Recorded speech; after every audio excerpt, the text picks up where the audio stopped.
Well, hello class. We are going to do a book report. I'm not going to make you read the book, but I'm going to do a book report for you in a really quick time. If you decide that you like what you hear, you can always check this book out at the library or buy it through Amazon or whatever you need to do.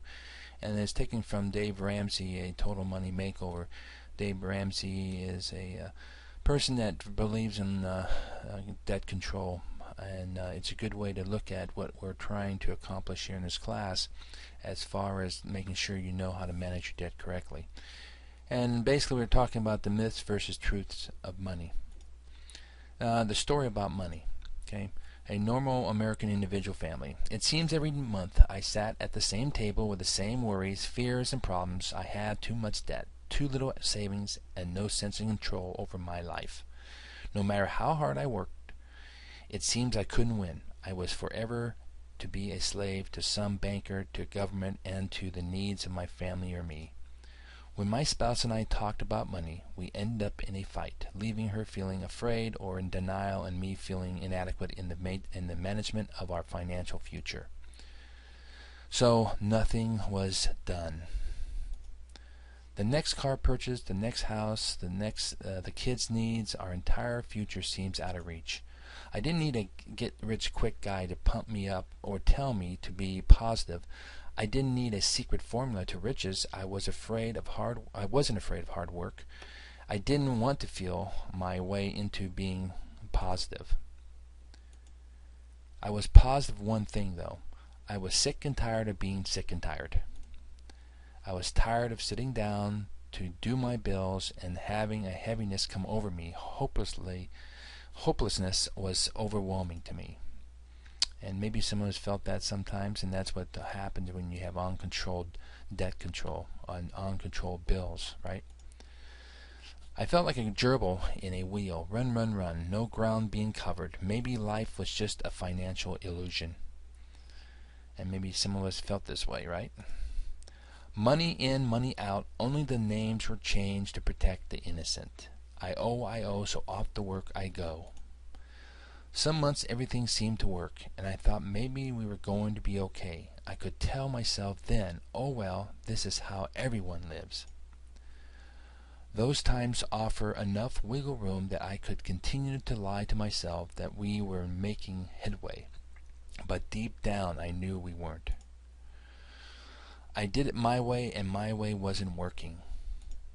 The big challenge we have in this book is to find a mirror, and if you can control the person in that mirror, you can have success with money.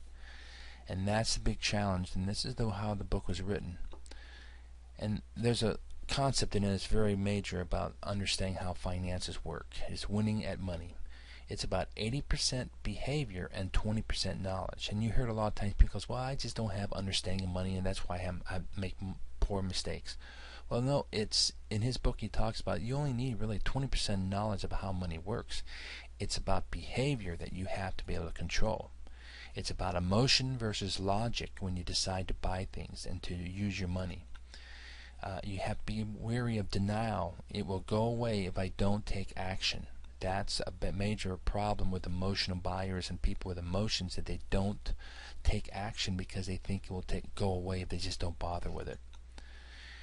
It is my fault. What can I do to take action? And that's what the mirror says, that you must take full control of it. That whatever happens, you have to take control of your money. You can't have someone else do it for you. You have to take control of it. So let's test yourself. Let's take an emotional money decision maker and find out if you're an emotional money decision maker or a logical money decision maker, okay? Then take a piece of paper and take care of this and see how you fall in this, okay? So let's see if you're a master over money, or is money the master over you. Can you hold a $50 bill in your wallet for 30 days, 60 days, 90 days, over 120 days without spending it? Or not possible? You find something right away to spend it as soon as you get it. Well, you know, if you're down in that area with not possible, you got a big problem emotionally with that money, right? The longer you can hold that $50 in your wallet, the better you are. It's an old gambler's trick in the old days. They used to pin a $50 bill underneath their lapel, and they only used it when they were down in the straits, everything was gone, that they could still have money to get home on. So see the money, but understand it is for emergency use only. If used, replace it within 24 hours. So if you add that to it to understand that's only for emergency purposes only. Of course, some people say I have an emergency every day. No, it doesn't work that way. True emergencies, you use it, but if you use it, you have to replace it within 24 hours. Cash on hand from paycheck to paycheck. So how that work with you? You wait 7 days before you spend any of it. You wait 24 hours before you spend anything. You wait until the end of the day. Or the second that paycheck is available, I must have it. Or I must borrow from my friends, relatives, bank, or other people to make it to the next payday. Well, if you're the master over money, or is the money the master over you, versus emotional versus logical? And the idea here is that you should be able to hold at least 24 hours once you get paid. Borrowing money from friends, relatives, or family, spouses are not able to expect to pay them back. You look at that, oh, never happens, seldom happen, once in a lifetime, routinely, always. Isn't that how life is? Again, that's the issue that you have to understand about money. You are in control of your money, and that's what you have to do. Depending on others when you are faced with money emergencies. Well, never, seldom, once in a lifetime, routinely, always. Whenever you're down, when you never have enough money, who do you go to? Okay, those what we're talking about. Your savings account is my wealth for my future. I save about 10% with a rainy day account. I save about 7% with a rainy day account. I save about 5% with a rainy day fund. Zero savings and no rainy day fund at all. Or that's what my credit card's used for, and to fund my savings and my rainy day fund.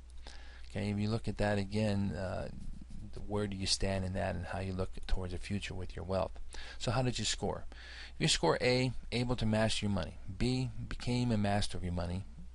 You can become a master of your money. Or C, can become the master of your money.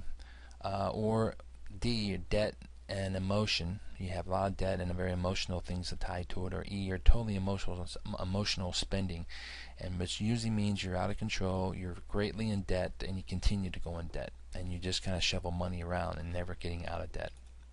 So few people have the courage to seek out change and understand, unless they are forced to do so by their conditions that they are in, that they will never make that change.